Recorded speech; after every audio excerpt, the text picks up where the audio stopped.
Bem, pessoal, vamos então à nossa situação número 6, uma questãozinha de equivalência de capitais.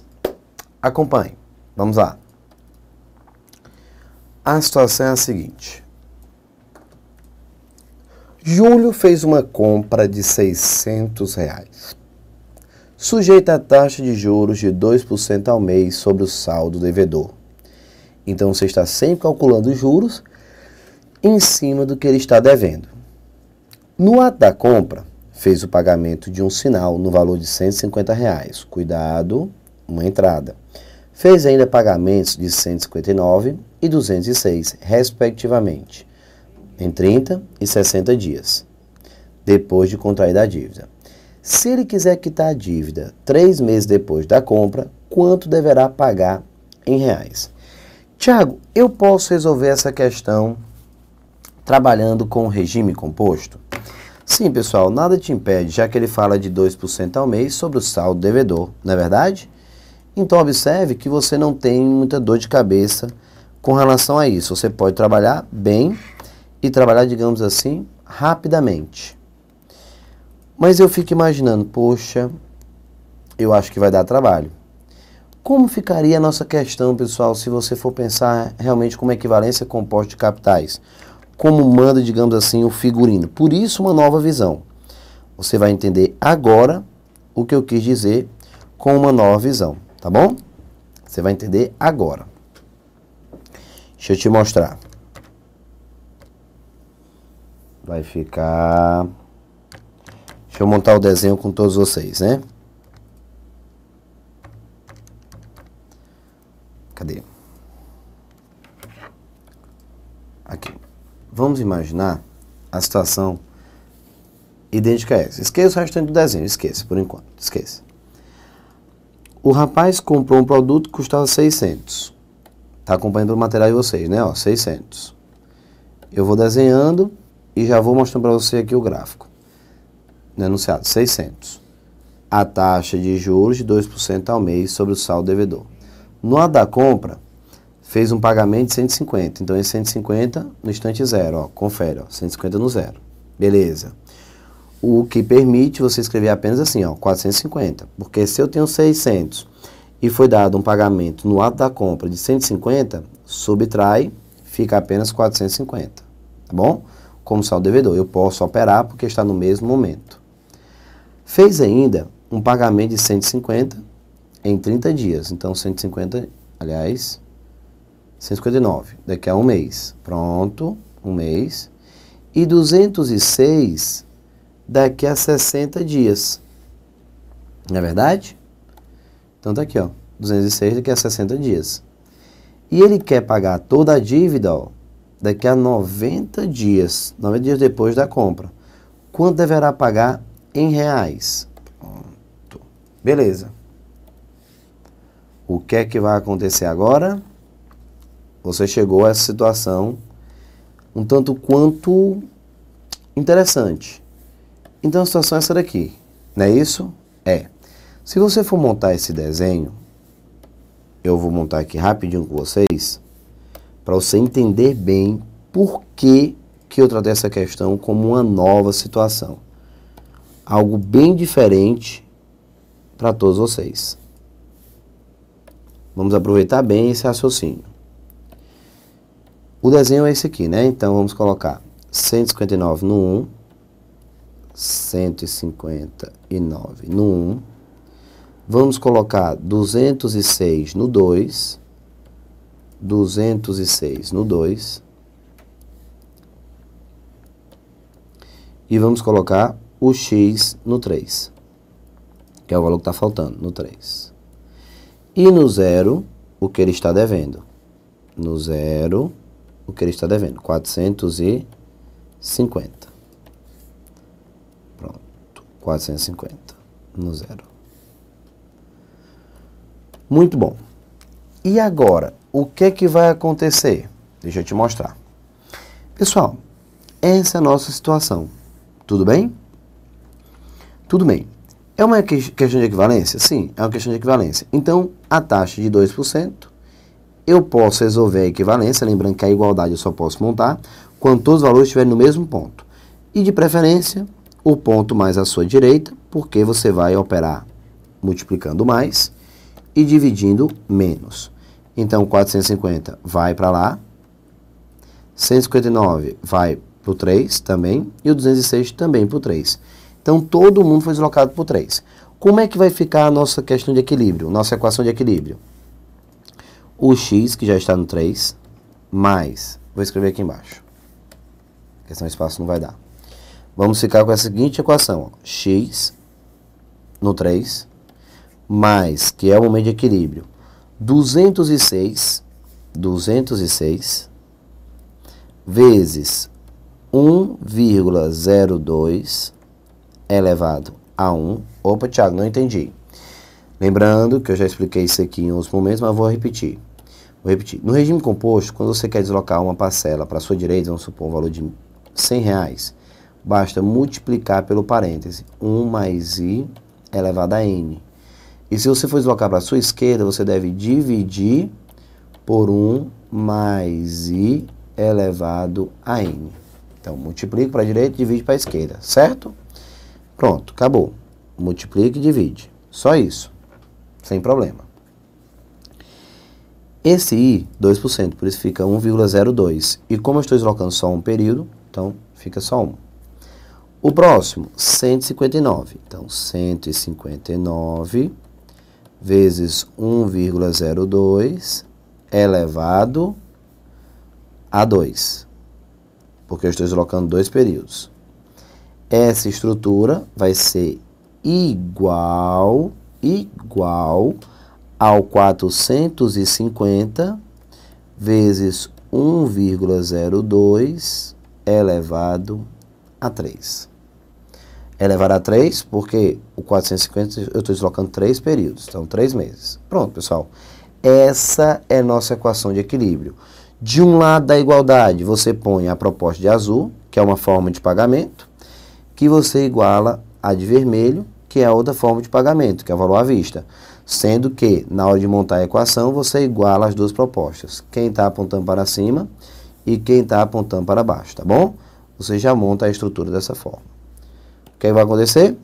Resolvendo esse catatal, quem quiser testar pode ficar à vontade, o meu x vai ser igual a R$102. Pronto, pessoal.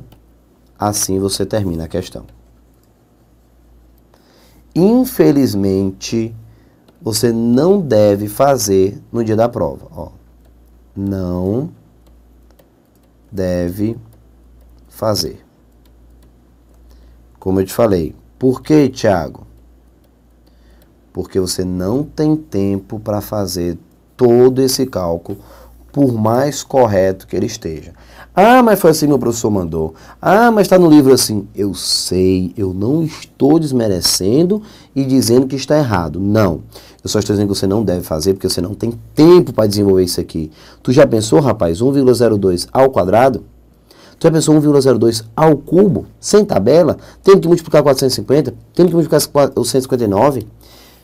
Depois subtraindo, multiplicando com vírgula, números chatos, com 4 casas. Pessoal, não é o melhor raciocínio, certo? Por isso que eu coloquei isso aqui para vocês. Tiago, afinal, o que é que você quer para evitar todo esse cálculo? Ah, agora vamos visualizar uma nova situação, uma nova visão. Galerinha, o truque que eu vou usar agora com vocês dá certo em questão de equivalência composta de capitais sem nenhum problema, dá. Mas claro, ela fica ainda, digamos assim, mais interessante por se tratar de uma questão longa, com várias parcelas. Se eu tivesse uma questão só com 2 parcelas, nesse caso, pessoal, eu tenho 3 e tenho que deslocar a quarta, que é o 450. Então vai dar muito trabalho. Mas se eu tivesse apenas 2, aí sim eu posso fazer rapidinho comando figurinha de equivalência. Aqui não. Como o x é o último elemento e são muitas parcelas, o que eu quero que você faça? O mesmo raciocínio que nós usamos em taxa interna de retorno. Desloca, subtrai, desloca, subtrai, desloca, subtrai e comemora acertando a questão. Vamos lá? O desenho já mostrei. 650, tirou 600, tirou 150, 450. Pronto, beleza. Eu não posso subtrair 450 de 159 porque estão em momentos o quê? Distintos. O que você vai fazer? Vou pegar o 450 e vou deslocar para cá. Lembrando que nós estamos trabalhando com uma taxa de 2%. Se a taxa é de 2%, ó, taxa de 2%. Então, para deslocar um período, basta aumentar 2%. Vamos lá? 1%, 4,50. 2%, R$ 9,00. Então, vai aumentar R$ 9,00, tá bom? Estou fazendo direto já. 2% de 450. R$ 9,00. Então, 459 vai chegar no 1. Tá aqui ele, ó. 459, ó. 459. Como eu tenho esse valor no 1 e o 159 no 1, olha como a questão foi preparada. Subtrai. Ficamos, então, com 300. Não é verdade? 459 menos 159, 300. Não posso subtrair o 206? Não, porque está no 2 e esse no 1. Vou deslocar para o 2. Aumentando 2%. 2% de 300, R$ 6,00. Aumentou? Presta atenção, olha que questão linda. 306. Agora eu posso subtrair? Posso. Fiquei com 100. 100 aumentou 2%, aumenta R$ 2,00. Conclusão, vai chegar no 3, 102. Conclusão, para quitar a dívida, ele deve pagar X igual a R$ 102,00. Pessoal, esse sorriso que eu estou vendo agora no seu rosto é justamente o que você deve lembrar de fazer no dia da prova. E não fazer uma loucura como essa, embora seja um raciocínio correto e o raciocínio engessado da matemática financeira. Mas como você pensou, puxa, no lugar de deslocar tudo por 3, eu vou deslocando e vou tirando, vou deslocando e vou tirando. Como você faz taxa interna de retorno, que inclusive é o que nós vamos discutir no próximo módulo, taxa interna de retorno. Vamos lá? Para reforçar esse raciocínio. Só lembrando mais uma vez que eu fiz todo o desenho, tirei os 150 e fui deslocando, ó, aumentando sempre 2%. E tirando, ó, bem rapidinho você desloca. Observe que os números não foram números criados pelo Thiago. A questão foi criada dessa maneira. Então tá aí, ó. Deslocando e organizando, deslocando e organizando, deslocando e organizando. Só tirando. Muito bom. Tá aí, fechamos a questão. Resultado, 102. Quando você deve usar isso? Quando você tiver um fluxo relativamente grande, ó, extenso, 3 em cima e 1 embaixo, e o X for o último. Se o X for o último, melhor ainda, porque você vai subtraindo e sobra só o X, que é o que você quer, tá bom? Fique de olho a essa situação. Vamos à situação, pessoal, de número 7. Taxa interna de retorno. Vamos lá. Pronto. O investimento necessário para criar uma nova empresa de alumínio é de R$ 100 mil. Esse investimento renderá 35 mil ao final do primeiro ano e 23.500 no final do segundo ano e 52.500 no final do terceiro ano. Depois desses 3 anos, o dono dessa empresa nota que a taxa interna de retorno anual desse projeto é. Pronto. Afinal, para resolver a questão de taxa interna de retorno, se você precisar encontrar a taxa, lembre-se, se você precisar encontrar a taxa, o que você vai fazer agora é caso você precise encontrar a taxa, tá bom? Então lembre-se, vai ter que montar o fluxo e testando as opções. Se você precisar encontrar a taxa. Se ele disser que a taxa interna de retorno é de 5% no enunciado, você resolve com uma questão simples de equivalência. Iguala todo mundo, regime composto, iguala todo mundo no mesmo momento e monta a equação de equilíbrio. Mas aqui ele pede a taxa. Então você monta o desenho do fluxo, bonitinho. Lembrando que você está em busca de uma taxa que zera esse fluxo. Está aqui o desenho. Aí o desenho. O cara fez um investimento de 100 mil, 35 mil a primeira retirada depois de um ano, 23.500 no segundo ano e 52.500 no terceiro ano. Então tá aí, ó. 100 mil 35 mil no primeiro ano, 23.500 no segundo e 52 mil no terceiro. Beleza. Tiago, e aí? Qual opção testar? Eu acho não. Eu já disse, eu acho que você já viu a parte teórica e taxa de retorno. Então lembre-se, você vai testar a taxa mais fácil, no caso 10%. Das opções, a mais fácil, 10%. Então pronto, comece testando 10%. Tá aqui, ó. Testando a opção 10%. Deslocando a parcela de 100 mil para o ano 1. Vamos deslocar 100 mil para o 1. Por quê? Lembrando que eu estou usando como opção, não sei se é a resposta, estou querendo descobrir a taxa de 10%, tá bom? Estou testando 10%. Pessoal, 100 mil, vou deslocar para o 1 e tirar 35 mil. Muito parecido com a questão que eu fiz agora há pouco, tá? A questão anterior. Mas lembrando que nós estamos usando a taxa de 10%,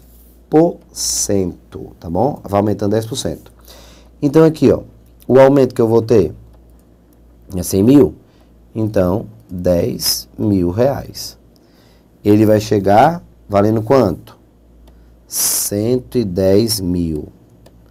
Vai tirar 35 mil, vai tirar 35 mil desse cenário, 110 mil menos 35 mil, você vai encontrar 75 mil reais. Então pronto. Desenho vai ficar apontando para baixo, 75, porque eu subtraí. E o valor de baixo é maior. Legal? Não posso subtrair o 23.500 ainda, porque está no 2 e o 75 mil no 1. Vamos deslocar então? Vamos lá. 75 mil vou deslocar para o 2. Lembrando que a taxa é de 10%. Vamos aumentar 7.500. Vamos chegar com 77.500 no 2. Se você pega 82.500, né? Perdão. No caso não é 2.500, sim 7.500. Vamos chegar com 82.500. Pronto. 82.500. E agora? Subtrai 23.500. Ao subtrair 23.500, vamos ficar com 59 mil, no caso no 2. Já dá para enxergar que não vai ser a taxa interna de retorno, a taxa de 10%. Por quê? Se no 2 está dando 59 mil e no 3, 52.500, ó, já está maior, não tem como subtrair. Então, mas vamos lá, vamos concluir. 59 mil vai aumentar ainda 10%. Então, mais 5.900. Não é isso? O que é que nós vamos encontrar? 64.900, 64.900, e vamos subtrair 52.500, encontrando um valor apontando para baixo de 12.400. Pronto. O que me leva a concluir que não é uma taxa interna de retorno. Então, vou voltar lá nas opções e vou riscar a taxa de 10%. Antes que alguém pense, vixe, professor, agora vou testar de novo. São 4 opções. Pessoal, a questão acabou. Hã? Testou 10% e a questão acabou? Acabou. Sabe por que a questão acabou? Vem cá. Me acompanhe. Cadê você? Já subtraí, bonitinho. Aqui, ó, lembrando, cuidado com os valores que você está trabalhando, para não ter nenhum equívoco. Aí você aumentou os 10%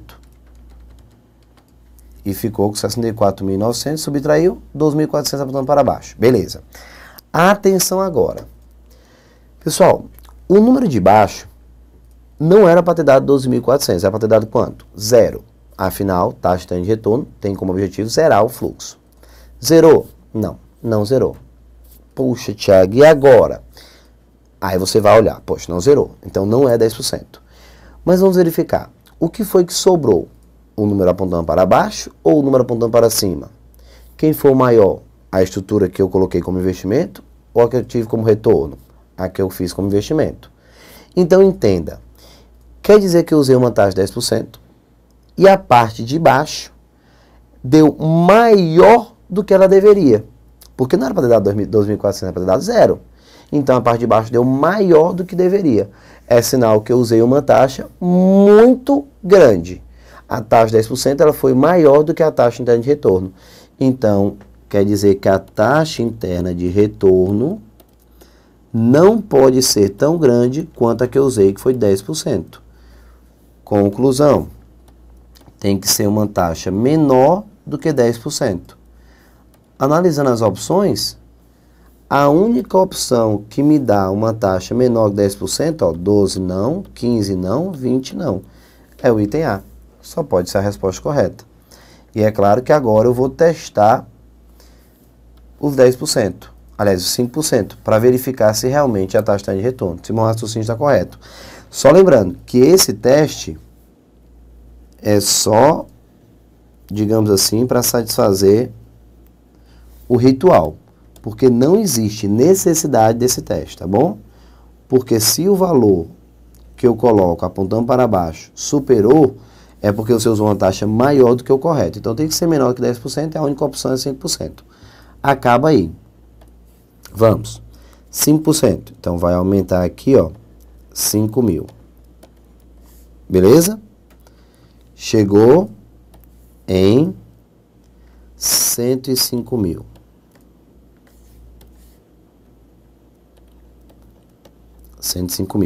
Subtrai 35.000, vamos encontrar 70. Pronto. 70.000.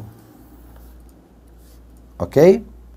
Não posso ainda, porque são momentos distintos. Mas vamos lá. Vou pegar os 70.000 e vou aumentar, não esquece, 5%. Enquanto que 10% representa 7.000, 5%, 3.500. Pronto, 3.500. Encontramos 73.500 quando chega no 2. Posso subtrair, ficando apenas com 50.000. 73.500 menos 23.500, 50.000. Vou deslocar agora para o 3, ó, 50.000, aumentando 5%, enquanto 10%, 5.000, 5%, 2.500. Vamos chegar com 52.500, zero, bonitinho como eu imaginei. Ó, um anula o outro. Então, zero. O que caracteriza taxa interna de retorno. Então, como eu já tinha marcado o item, a taxa interna de retorno é, na realidade, a taxa de 5%, o que eu já sabia que ia ser menor do que 10%. Que tinha que ser menor de 10%, para zerar. Dessa forma, o que é que você já imagina? Tiago, se eu tivesse uma situação onde o valor no lugar maior, ter dado apontando para baixo, tivesse dado apontando para cima, qual era o meu raciocínio? Poxa, não era para estar sobrando valor para cima, era para ter zerado. Então é porque a parte de baixo foi menor do que ela deveria ser. Então você deve aumentar a taxa para encontrar a taxa de retorno e fazer com que a parte de baixo consiga aumentar, beleza? Aí você ia ter uma taxa maior. Nesse caso, foi uma taxa menor do que a que eu usei, 10%. Então é o nosso raciocínio sempre lógico para tentar testar a menor quantidade possível de opções, tá bom? Vamos à situação número 8? Acompanha. Rendas uniformes, tratando de amortização. Pronto. Na realidade, essa questão número 9 é uma questão que vai puxar um pouco mais o raciocínio, fazer você pensar um pouco mais. A 9, mas na realidade, todas as questões agora que eu já separei, você vai ter esse raciocínio. Mas vamos lá. Vamos falar no caso, pessoal, da 9. Seguinte, você tem um produto que custa um veículo R$50.000 à vista, sendo comprado dando-se uma entrada de 6.425 no ato da compra e mais 60 prestações mensais iguais e consecutivas. A primeira prestação vence em um mês após a compra. Se os juros é de 2% ao mês e tomando 0,3 como valor aproximado para 1,02 elevado a menos 60, então o valor da prestação é... Galera, muita atenção nessa hora. Essa mocinha aqui, ó, é o motivo pelo qual eu coloquei nessa questão uma das situações pitorescas da matemática financeira, que é uma questão onde ele está dando o expoente negativo. Pessoal, antes de começar, eu tenho que fazer um pequeno e rápido bate-papo com todos vocês. Bem aqui, ó, cabe, o bate-papo cabe. Se tratando de amortização, existe o nosso fator que é A, N, cantoneira I nas questões de amortização, certo? Onde você trabalha com parcelas iguais. O sistema francês de modo geral. Quem é o A, N, cantoneira I? Esse rapazinho aqui, ó, é 1 mais I, certo? Que é o rapaz valor presente, tá bom, pessoal? De uma série de pagamentos. 1 mais I elevado a N menos 1 dividido por I, que multiplica 1 mais I elevado a N. É tanto que a única diferença entre o nosso fator, que nós usamos na amortização, para o que nós usamos em render setas, é que o S não tem essa parte vermelha, tá bom? Beleza. Então, Thiago, esse aqui eu já conheço. Já conhece. Só que, ultimamente, muitas organizadoras, inclusive Fundação Carlos Chagas e SESC Gran Rio, CESP também, ESAF em menor quantidade, têm apresentado esse expoente negativo. Na hora de substituir, o candidato acaba muitas vezes se confundindo. E ele pode usar também essa estrutura aqui, ó. Essa outra opção, caso ele realmente lembre e já consiga trabalhar com o expoente negativo, ó. Sai mais rápido. Menos N sobre I. Pronto. Tiago, essa estrutura, ela é exatamente igual a essa, sim. São iguais. Você pode usar essa se ele te der o parêntese com expoente positivo, que não é o caso, ou essa se ele te der com expoente negativo, que foi o motivo que me fez escrever. Agora, como é que eu saio de uma para outra, Thiago? Eu tenho essa curiosidade. E não é difícil de explicar. Eu vou explicar rapidinho, ó, porque se você esquecer, você pode montar na hora da prova, tá?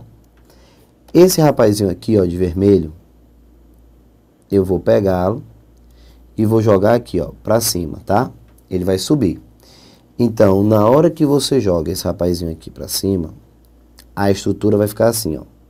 O que eu já tinha, que era 1 mais I elevado a N menos 1.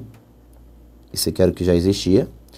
A parte de vermelho que subiu ficou 1 mais I elevado a menos N.